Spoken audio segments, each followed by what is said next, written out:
Hey there folks, so welcome to Spectrum Pulse. We talk about music, movies, art, and culture. And today we're going to be talking about the newest album from the Foo Fighters called Concrete and Gold. So there was an article that I would highly recommend written by the veteran music journalist Stephen Hyden that encompassed a lot of my feelings about the Foo Fighters quite aptly, and that they were a band that became spokesmen for modern rock radio despite not really putting out a lot of critically acclaimed rock records. It's actually a little bit alarming when you think about it. This is a band where it's been 20 years since they released what many would consider their best album, The Color and the Shape, and yet ever since then, yeah, some dependable singles that we all know and like because we've heard them on the radio so many times. But beyond that, most people don't really celebrate Foo Fighters albums as album statements in the same way that they would for other bands in rock's heyday. And you can make all sorts of wild extrapolations as to whether the decline in rock and mainstream culture is linked to its most recognizable act only being pretty good instead of exceptional. But you know what, at the end of the day, while I might enjoy parts of a Foo Fighters album, odds are I won't really remember all that much of it beyond a few choice cuts. It will be enjoyable for that time, but it won't really stick with me. And all the buzz coming out of Concrete and Gold wasn't exactly helping my fears with this. Their touring keyboardist Rami Jaffee was finally upgraded to full band status, but with rumors suggesting that this was gonna be a poppier album with producer Greg Kurstin, that didn't exactly raise my confidence, especially when the reviews were suggesting that they weren't pushing the boundaries as much as they had with Sonic Highways in terms of rock music. And even then, that was a pretty reserved album in terms of experimentation. At the end of the day, it was still very much sounding like a Foo Fighters album. And when you are 9 albums into a career that has spanned multiple decades with an established fan base, especially with rock radio continuing to feel irrelevant to modern pop culture, really the Foo Fighters had nothing to lose by coloring outside the lines, especially as Dave Grohl was always going to ensure that the Foo Fighters did not lose their trademark sound and intensity, or at least you'd hope so. But okay, does Concrete and Gold live up to those promises? Well, here's the thing.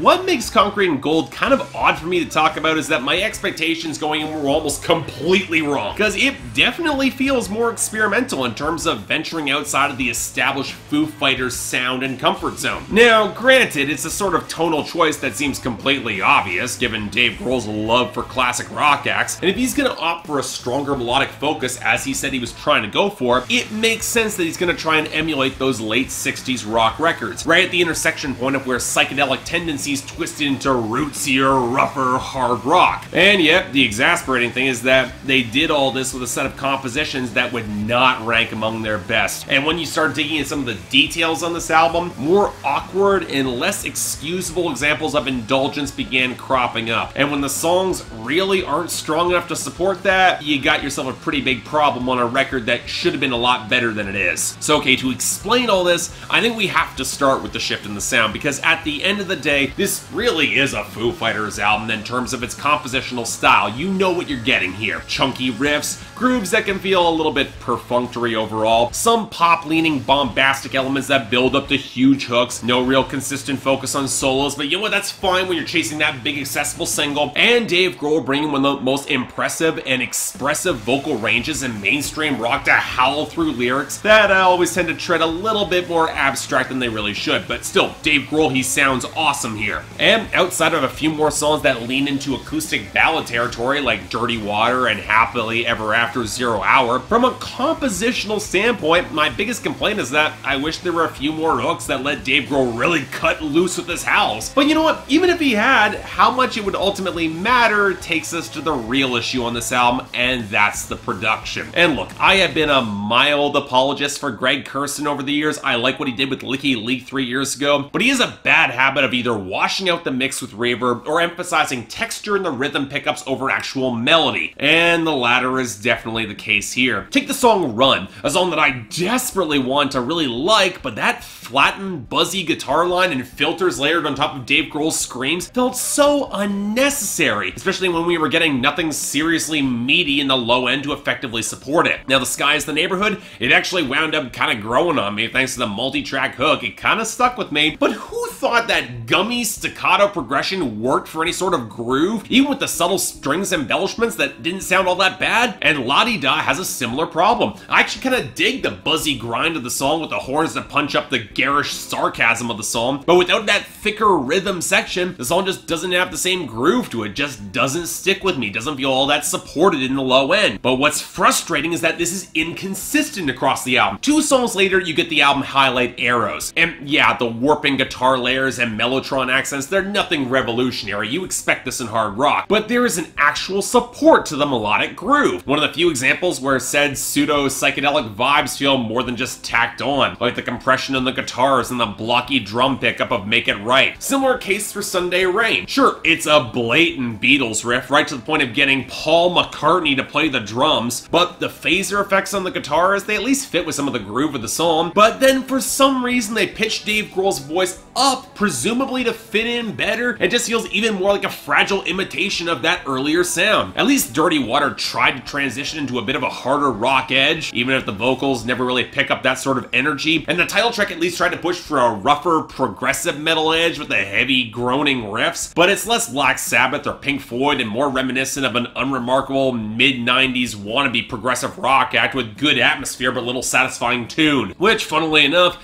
actually turns out to be a similar issue for the song previous, The Line, which with its minor tones and buzzy lack of clear melody, it might be the definition of forgettable Foo Fighters album filler, and that's not a good sign. And that's where you get to the guest stars on this thing, and a feeling that something with significantly more power could have been assembled given the talent here. I mean, you get Justin Timberlake on Make It Right, and you only have him sing backup? Or Alison Mosshart of The Dead Weather on both La-Di-Da and The Sky is a Neighborhood, and you give her nothing real substantial to do beyond just backing vocals? You got Paul McCartney on songs that are plainly aping classic Beatles, and he doesn't even sing on them? The one guest star who seemed to be allowed to step up was Sean Stockman of Boyz II Men on the title track, and yet even then, given how plodding the riffs are, you have to wonder whether or not a stronger hook could have made better use of the heavily overdubbed choral vocals there. But then we get to the content and themes, and look, I've made no secret that my general criteria for political albums are the 3 Ps: power, precision, populism. And while you can argue that the Foo Fighters get populism right out of the gate courtesy of their tenure in modern rock, especially on the radio, the political arc of this record really doesn't know favors, or at least from what you can tell. That's the thing, according to interviews, Dave Grohl did intend for this album to have something of a more politically leaning arc, from the opening tracks encouraging some to get involved and get active, only for some figureheads to lead them astray and eventually completely run out of any answers or help for them, with no superhero to come and save them in the end, instead requiring those people to just dig deep and keep on fighting against the rising tide. At the end of the day, their roots will run deeper, they'll be able to wait it out. It's a songwriting tradition, at least in terms of broad themes, that has its roots in the heartland rock of John Mellencamp or Bruce Springsteen, especially with the lack of a clean answer for these problems. But without the significant storytelling and any real details to these songs, I'm left feeling that these songs don't cut with the same real power, and that's where we get moments of real tonal dissonance that don't nearly work as well as they seem to think they do. The worst being a Happily Ever After 0 Hour, which goes for this Simon and Garfunkel-esque light bit of folk treatment, facing no hope or possible relief, because that fits with the real jaunty tune, and there's just not enough to the writing to make it feel anything more beyond awkward and badly placed in the track listing and context, especially right after the righteous fury of Arrows, which is, again, best song here. And it's not like Dave Grohl and crew weren't even trying for something overall. Not only did they say they were in interviews, and the subtext is pretty blisteringly obvious, but you don't load a song like La-Di-Da with the language you do, invoking White House even if it's referring to something else, if you're not trying to provoke some sort of reaction. But the more I listened to the album, the more I just found the arc is just kind of scattershot, just shy of saying something that truly had to weight with real detail or flair, just going too broad. But again, the Foo Fighters are not an album band. They're best known for rock singles that smash onto the radio with real populist power, not making that broader thematic statement with a record. Maybe that's why any arc here does feel kind of tenuous. It's an effort that's something that's outside of the Foo Fighters' comfort zone, beyond cribbing from rock history for enough flourishes to keep things vaguely interesting and relevant. But look, this as a whole, Conquering Gold just doesn't carry a lot of weight for me. It's not a bad project, mind you, but it's not playing to any of their strengths, and it makes me wish that the band was more focused if they wanted to deliver the righteous statement along with the singles that you know the band would nail. But as a whole here, honestly, for me, it's a 6 out of 10. Really only for fans of the band at this point of their career. The color and the shape is not going to be passed anytime soon. And you know what? It's got its moments, but I'd like to see some of those arrows actually hit a bullseye, not just in a nearby postal code. In other words, a little bit of focus would be nice here.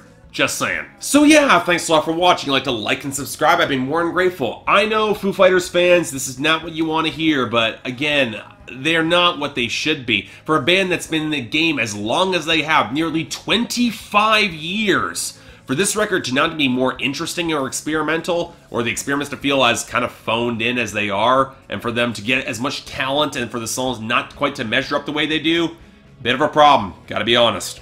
Beyond that, though, if you guys want to buy the record, links in the description below, and I got the poll up there for all you guys to tell me how wrong I am. There's the opportunity.